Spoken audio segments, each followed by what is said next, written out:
El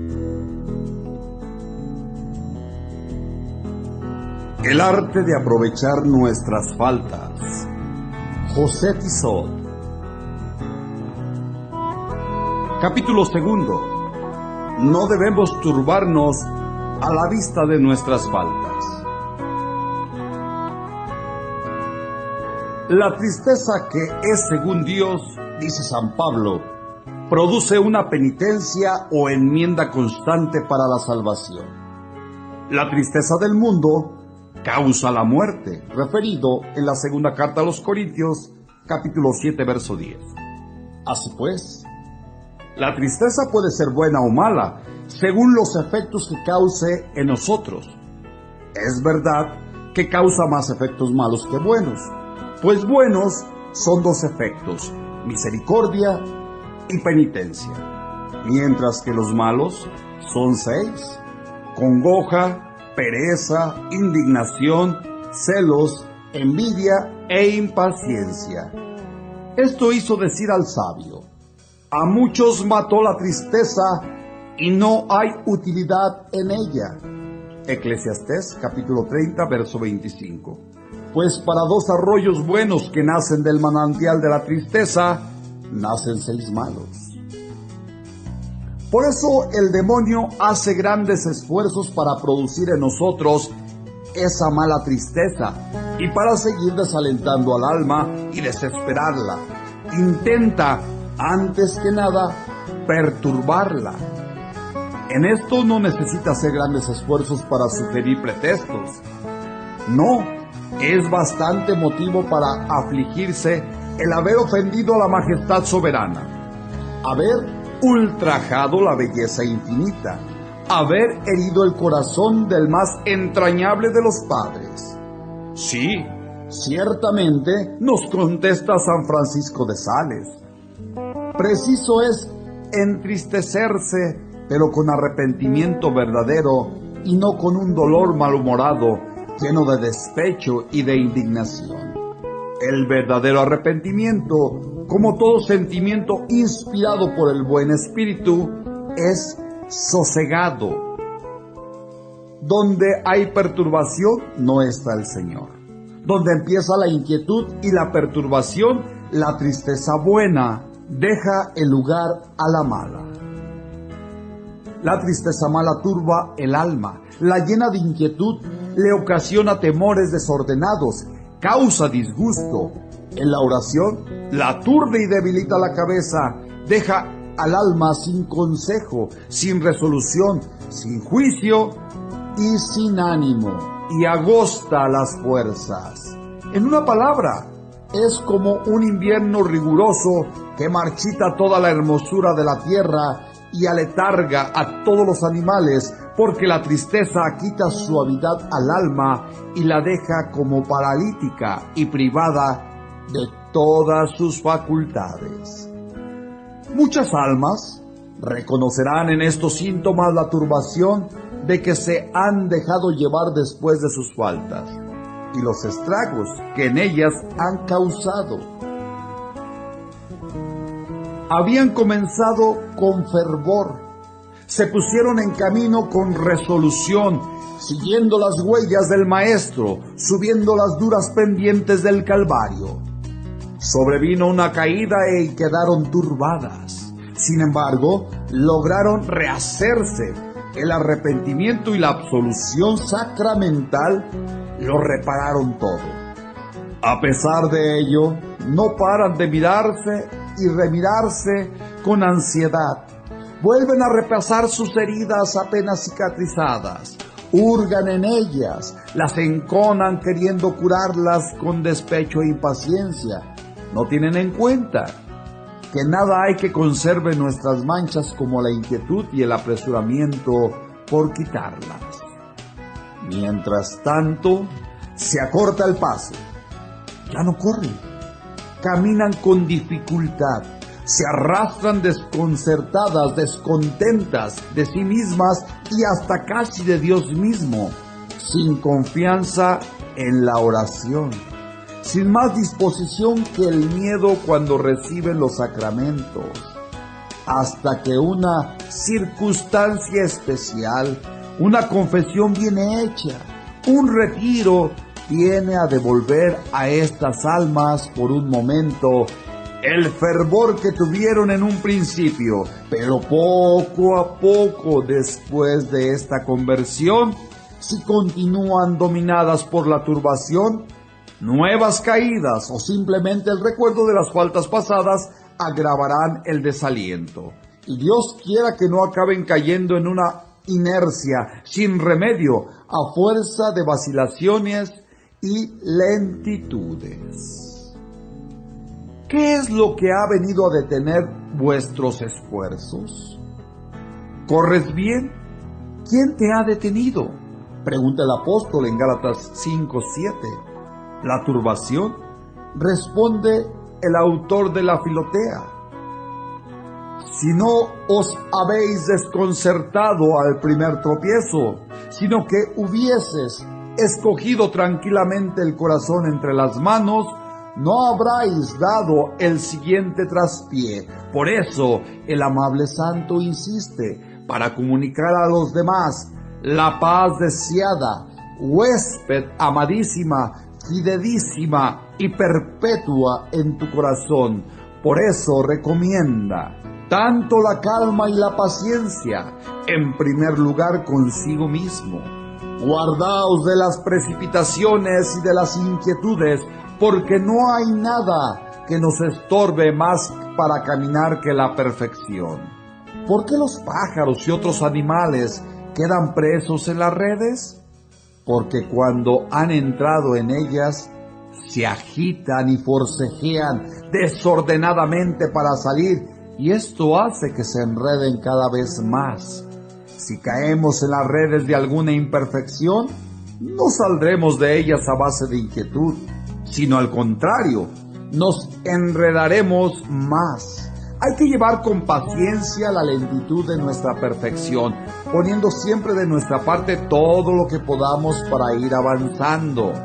Así pues, esperemos con paciencia que vayamos a mejorar, y en vez de inquietarnos por haber hecho poca cosa en el pasado, procuremos con diligencia hacer más en el futuro.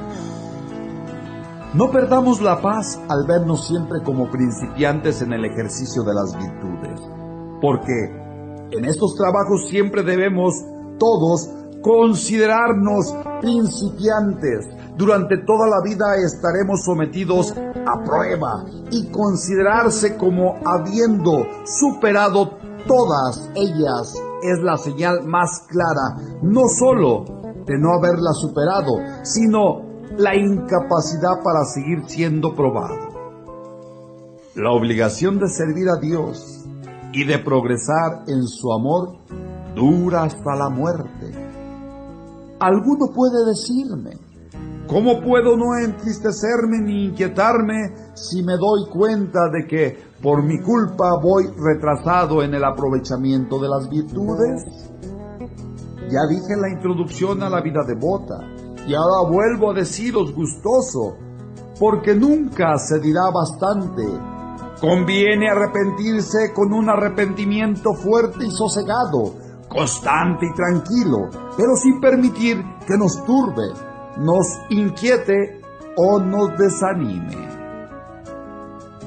Ya se ve por las citas que preceden, y todavía se verán mejor por los textos que citaremos a continuación, que el santo doctor no solo recomienda la calma y la paciencia consigo misma a las almas justas e inocentes, sino también y de modo especial a las que han tenido la desgracia de cometer faltas. Si alguna vez sentís impaciencia, no os turbéis. Por ello, procurad rehaceros rápidamente y con suavidad. ¿Os preocupáis demasiado por los arranques de vuestro amor propio? Que sin duda son frecuentes, desde luego, pero nunca serán peligrosos si con tranquilidad, sin enfadarnos porque son una molestia, sin entrañaros por ser muchos, os decís: no, Caminad con sencillez, no ansiéis tanto el reposo del Espíritu, y así lo tendréis. Tened paciencia con todo el mundo, pero principalmente con vos misma. Quiero decir, que no perdáis la tranquilidad por causa de vuestras imperfecciones y que siempre tengáis ánimo para levantaros. Me da alegría ver que cada día recomenzáis. No hay mejor medio para acabar bien la vida que el de volver a empezar siempre y no pensar nunca que ya hemos hecho bastante. Por mucho que mortifiquemos la carne, siempre sentiremos su rebelión. Siempre las distracciones interrumpirán nuestra atención y así en todo lo demás nos vamos a inquietar, a perder la paz y a afligirnos por eso de ninguna manera. No os enfadéis ni asustéis al sentir que bullen en nuestras almas todas las imperfecciones que me habéis requerido. No, os lo suplico, porque si bien es cierto que hay que tratar de arrojarlas del alma y hay que detestarlas para enmendarse, es necesario no afligirse con angustia, sino con una buena pena de ánimos y tranquila, que dé lugar a un propósito sereno y firme de corregirse. Hay que huir del mal, pero sin perder la calma ni el sosiego, porque de otra manera, al intentar evitarlo, podríamos caernos y dar tiempo al enemigo para que nos mate. Hasta la misma penitencia hay que hacerla con paz. He aquí, dice Isaías, que mi amargura es amarguísima y está en paz. Referido en el capítulo 38, verso 17. Nada nos debe disgustar ni enfadar, sino solo el pecado. Pero incluso en el fondo de este disgusto debe haber alegría y consuelo santo. Quien solo a Dios pertenece no se contrista nunca, sino es por haberle ofendido, pero esta tristeza por la ofensa está como asentada en una profunda y tranquila, sosegada humildad y sumisión, después de la cual se levanta de nuevo con una tranquila y perfecta confianza en la bondad divina, sin desazón ni despecho. En resumen, no os enfadéis, o por lo menos no os turbéis, porque os habéis turbado. No nos alteréis, porque os habéis alterado, y no nos inquietéis, porque esas molestias, pasiones, nos han inquietado. Tomad vuestro corazón y ponedlo suavemente en las manos de nuestro Señor. Hacer que vuestro corazón vuelva a estar en paz con vos misma, aunque estéis tan llena de miserias. Cuando veáis vuestro corazón amargado, no hagáis más que cogerlo con la punta de los dedos, no de un puñado, no bruscamente. Es preciso tener paciencia consigo mismo y lisonjear el corazón alentándole. Y cuando está tranquilo, hay que contenerlo como si conteniese a un caballo con brida. Meterle firmemente en cintura sin permitirle correr tras los sentimientos desordenados. Tened mucho cuidado con no turbarnos cuando hayáis cometido alguna falta, pero humillaos cuanto antes delante de Dios, con un sentimiento sosegado y amoroso, que haga nacer en vos la confianza de recurrir inmediatamente a su bondad y que os inspire la seguridad de que os ayudará a enmendaros. Cuando os suceda que cometáis alguna falta, cualquiera que sea esta, pedid con sencillez perdón a nuestro Señor y decidle que estáis segura de que os ama mucho y de que os va a perdonar. Para combatir con mayor eficacia el desasosiego que es tan perjudicial, San Francisco de Sales procura descubrir cuál es la causa ordinaria por no decir única, de esta falta de paz. Es el amor propio, el buscarse a sí mismo. Ya lo había dicho Santa Teresa, con verdadera humildad, aunque el alma se reconozca mala y por ello esté triste, esta tristeza no va acompañada de turbación ni de inquietud. No produce en el espíritu ni oscuridad ni aridez, sino por el contrario, consuelo. El alma se aflige de haber ofendido a Dios, pero por otra parte se dilata en la esperanza de su misericordia. Tiene luz para confundirse en ella misma y para alabar a Dios, que tanto la ha sufrido. Mas en la humildad falsa que da el demonio, no hay luz para cosa alguna buena. Parece que Dios pone todo a sangre y fuego. Es esa una invención del demonio de las más perniciosas, sutiles y disimuladas que yo he entendido de él. Por eso, perturbarse después del pecado es un mal muy corriente. Humillarse por las propias miserias, ha dicho un santo sacerdote, es bueno y pocas personas comprenden. Inquietarse y perder la paciencia es cosa que todo el mundo hace, pero es cosa mala, porque en esta especie de inquietud y de enfado es el amor propio el que tiene la mayor parte. Federico Ozanam añade: hay dos clases de orgullo, el que está contento de sí mismo, que es el más corriente y el menos peligroso, y el que está descontento de sí, porque esperaba mucho de él mismo y se ha visto defraudado en su esperanza. Esta segunda especie de orgullo es mucho más refinada y peligrosa. Nuestro buen santo persigue en todos sus ardides a este amor propio disfrazado con la máscara de la humildad. Esas prisas que quiere darse el alma, no tanto para curarse como para convencerse de que está curada, esas secretas decepciones que no permiten hacer las paces con la propia conciencia, porque resulta más cómodo considerarlas como incorregible.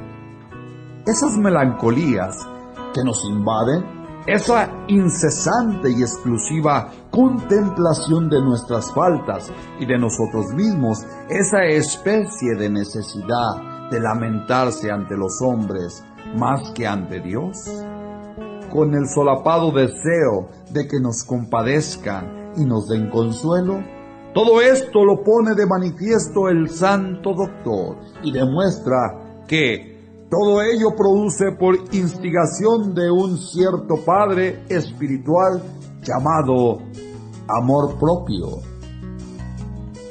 Uno de los principales ejercicios de la mansedumbre es el que practicamos interiormente, no impacientándonos ni contra nosotros mismos ni contra nuestras imperfecciones, porque aunque es razonable sentir disgusto y pesar por haber cometido algunas faltas, este disgusto no debe de ser amargo, ni enfadoso, ni despechado, ni colérico. Por eso, es un gran defecto el de quienes, al impacientarse, se impacientan de su misma impaciencia, se enfadan de su mismo enfado y mantienen de esa forma el corazón como anegado en cólera. Aunque parezca que el segundo enfado destruye al primero, es al revés, pues se deja la puerta abierta para un nuevo enfado en cuanto se presenta la primera ocasión. Aparte de que, además, la cólera, el enfado y la amargura contra sí mismo dan paso al orgullo y nacen del amor propio que se resiste e inquieta al ver que no somos perfectos. No debemos sentir confusión con inquietud y tristeza. Esta clase de confusión la origina el amor propio, porque nos disgustamos de no ser más perfectos, no tanto por amor de Dios como por amor de nosotros mismos. Sentimos tanto alivio al llorar nuestras faltas, halagando a nuestro amor propio. El excesivo cuidado que tenemos de nosotros mismos hace que nuestro espíritu pierda la tranquilidad y nos lleva a tener un humor extravagante y desigual. Así nos sucede que en cuanto tenemos alguna contradicción, en cuanto nos damos cuenta de nuestra falta de mortificación, cuando caemos en algo de nuestros defectos, por pequeño que sea, nos parece que todo se ha venido abajo. Nuestro primer mal es que nos estimamos demasiado a nosotros mismos. Si caemos en algún pecado o en alguna imperfección, nos quedamos atónitos, desconcertados, nos sublevamos. Y es porque no creíamos ser algo bueno y sólido, al ver que no somos nada. Al vernos caído por tierra, nos enfadamos con disgusto, decepcionados acerca de nuestras propias fuerzas. Tened mucho cuidado con no perder la paz cuando cometáis alguna falta, ni os dejéis llevar por la autocompasión, porque todo esto proviene de la soberbia. Esta es la línea de la conducta de nuestro bienaventurado y propone contra las agitaciones y las solicitudes estériles que el amor propio engendra. Tanta es la compasión que el corazón humano le inspira que parece que se pone de su parte cuando ha flaqueado, y en vez de apabullarlo y turbarlo más, nos dice: no atormentéis vuestro corazón, aunque en algo se haya extraviado, tomado y volverlo a meter en verdad. Tomadlo y volverlo a meter en vereda suavemente. Hija mía, muy amada, cuando caigamos en alguna falta, examinemos inmediatamente nuestro corazón y preguntémosle si no sigue teniendo una viva y entera decisión de servir a Dios. Es seguro que os contestará que sí, y que antes pasaría por 1000 muertes que abandonar esta resolución. Hacerle otra pregunta: ¿por qué entonces has tropezado? ¿Por qué eres tan cobarde? ¿He sido atacado por sorpresa y no sé cómo defenderme? Pero ahora te duele, ¿verdad, hija mía? Hay que perdonarle. No ha sido infiel, sino débil. Es necesario corregirle suavemente, sin zozobra, para no irritarlo, perturbarlo más. Disponed vuestra alma para el sosiego ya desde por la mañana en el transcurso del día. Procurad recordarlo con frecuencia. Si tenéis alguna desazón, no os alteréis ni os aflijáis, sino que sin perderla de vista, humillaos serenamente ante Dios y tratad de recobrar la tranquilidad de vuestro espíritu. Decid a vuestra alma: ¡adelante! Hemos dado un mal paso, vayamos despacito y con cuidado, y cada vez más cargáis a hacer lo mismo.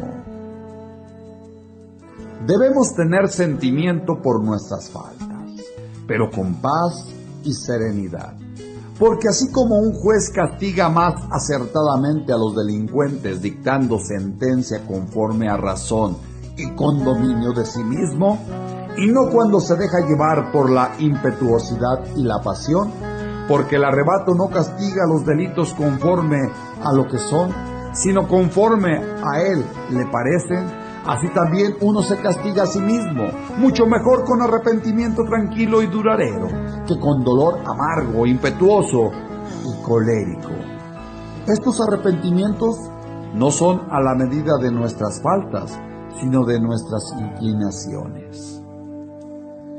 Créeme, Filotea, igual que a un hijo le hacen más efectos las reprensiones serenas y cordiales de su padre que las airadas y secas. Así también, si nosotros, cuando nuestro corazón comete alguna falta, le reprendamos con suavidad y serenamente, usando más de compasión que de enojo y estimulándole a que rectifique. conseguiremos que dé cabida a un arrepentimiento mucho más profundo y penetrante que el que pudiera sentir por medio del despecho, la ira y la turbación.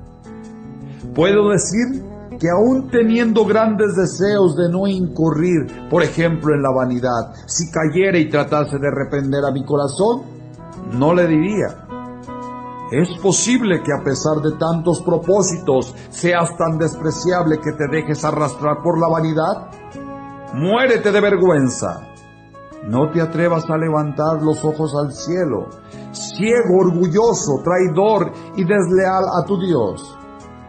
No le diría nada de eso ni otras cosas semejantes, sino que echaría mano de consideraciones razonables para corregirle y le diría compasivamente: vamos, pobre corazón mío, hemos acabado por caer en el hoyo que tantas veces nos propusimos evitar.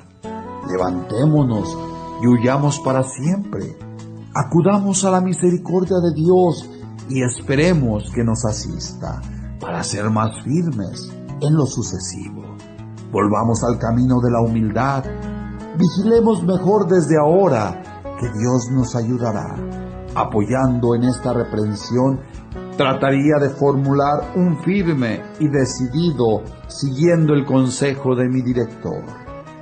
De todas formas, si alguno ve que las correcciones suaves no sirven para movernos de su corazón, deberá emplear reprensiones más exigentes y severas, con el fin de moverlo a un profundo arrepentimiento, pero después de haberle corregido ásperamente, no deje de ofrecerle algún estímulo para que todo termine con una santa y filial confianza en Dios, imitando a aquel gran penitente que, viendo afligida su alma, la alentaba: ¿por qué estás afligida, alma mía? ¿Por qué me conturbas?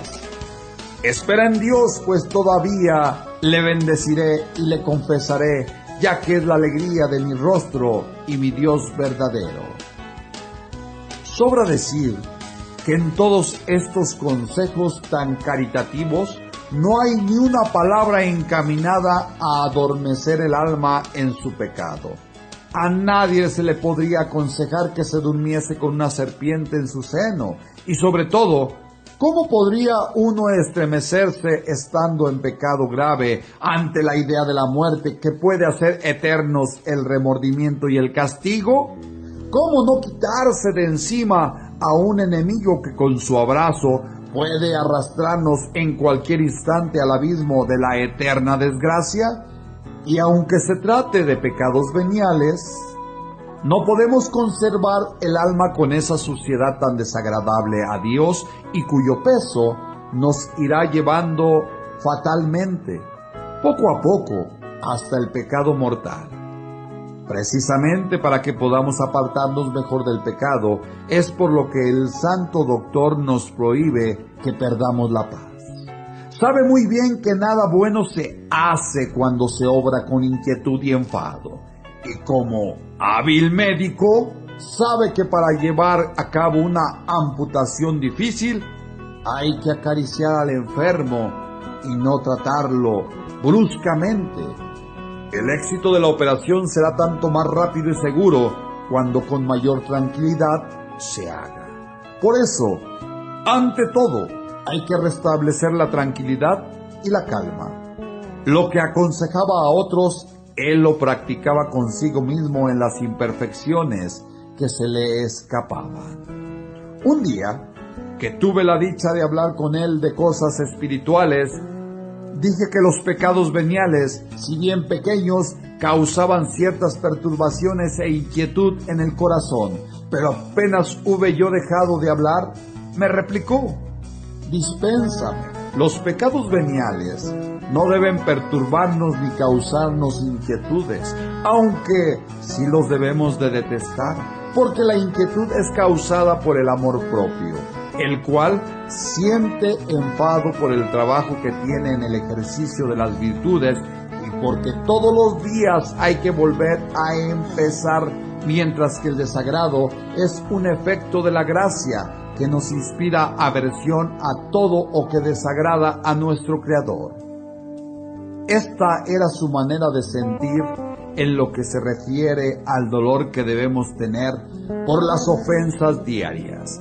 Esto era lo que él practicaba en semejantes ocasiones, pidiendo la gracia a nuestro Redentor, pero sin amargarse ni irritarse lo más íntimo.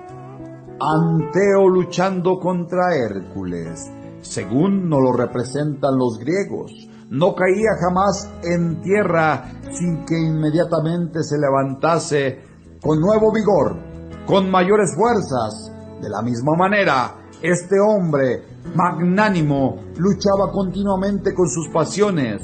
Si en algún momento daba un mal paso en falso, se levantaba con nuevo y mayor ánimo y continuaba su tarea con paciencia y tranquilidad, sin irritación y sin disgusto.